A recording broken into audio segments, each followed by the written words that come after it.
One sign that your religiosity or your salvation was validated was that you were producing good works. At the end of the day, we'll still end up in individual moral training, which is what makes us exceptional. Just jump in. Like the rabbi, I heard you say that last statement. I think it's true that in some ways we do have some moral requirements, but I think the source is different, right? So the reason why we do what we do in terms of good works is different. When you look at the law, Old Testament, there was a lot of fear in that. There was a lot of intimidation, not in God saying, I'm just going to bully you into doing what you are supposed to do, but more the things that he had to go through to make them the people that they were. Really, they obeyed the law a lot out of, fear. But in the new covenant, we see God now expressing his love in giving us a new reason. I think Selah said it earlier about the relationship that we're allowed to have with God now allows us to do those good works out of love and out of praise and out of thanksgiving rather than just following a bunch of rules. And it's really, like Selah said, for human flourishing, for the benefit of society to grow. If you read the book of Psalms straight through, you're hearing the poetry of someone who was in love with God. This idea that the God or the narrative in the Old Testament is cold. Nowhere in the Old Testament does it say that if you fail to keep the law, you're going to burn in hell. This only appears in the New Testament. It seems that the God of the Old Testament is a lot more tolerant, a lot more patient with them, because the Jews weren't exiled right when they sinned. They were exiled when the nation sinned in some way, boiled over.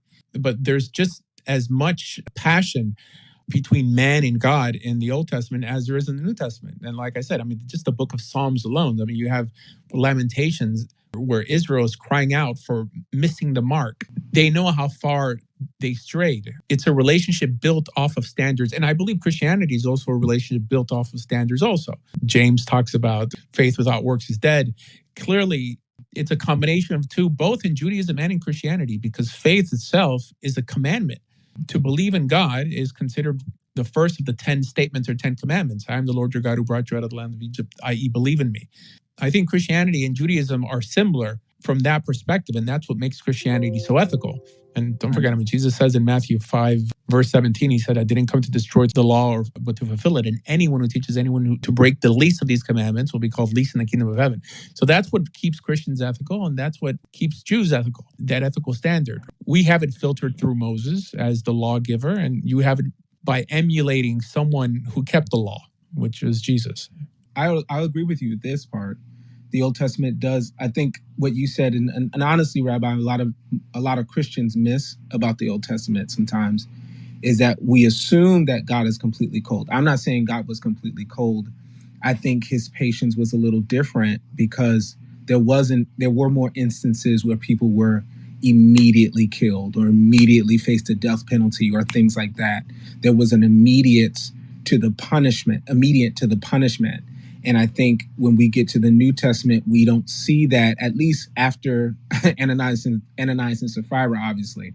But more so as we move on through the New Testament, there's more room for reconciliation without death penalty. And so that's what I mean in terms of patience. But I will say,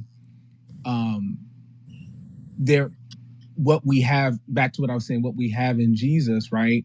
We have a blood atonement. So now his blood is shed so that we don't have to pay with our blood. And honestly, our blood, according to the scriptures, doesn't mean much to our sin. But Jesus's blood meant a lot. So it changes the dynamic of the relationship and changes the dynamic of why we behave the way we behave. Yes, there's ethics, but at the same time, those ethics are produced from a place of relationship rather than a place of, a different place. No, I hear you. I think what Christianity has going for it, apart from, I think the New Testament is a very ethical book, and I think Jesus was a very ethical individual. The main thing they have going for it is the way Christians present the New Testament. That means they amplify all the goodness it has within it. However, there's probably 8 times, 10 times more instances, more statements of God reaching out to humanity.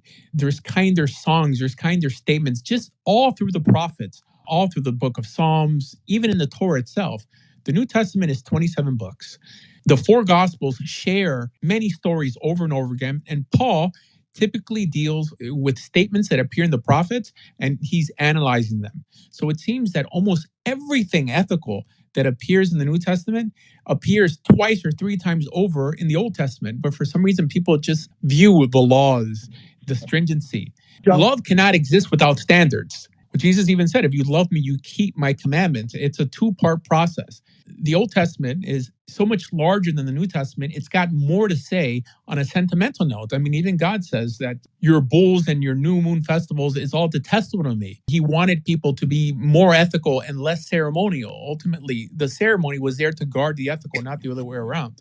You're presenting the New Testament great, but the average Jew doesn't make an attempt to show all the ethical, all the love poems that we have in the Jewish Bible that, in my opinion, there is more of it than in the Christian Bible. Can I just jump and if people in would here, focus please? on that more. Can you hear me? Yeah. Can you hear me? Yeah, go ahead.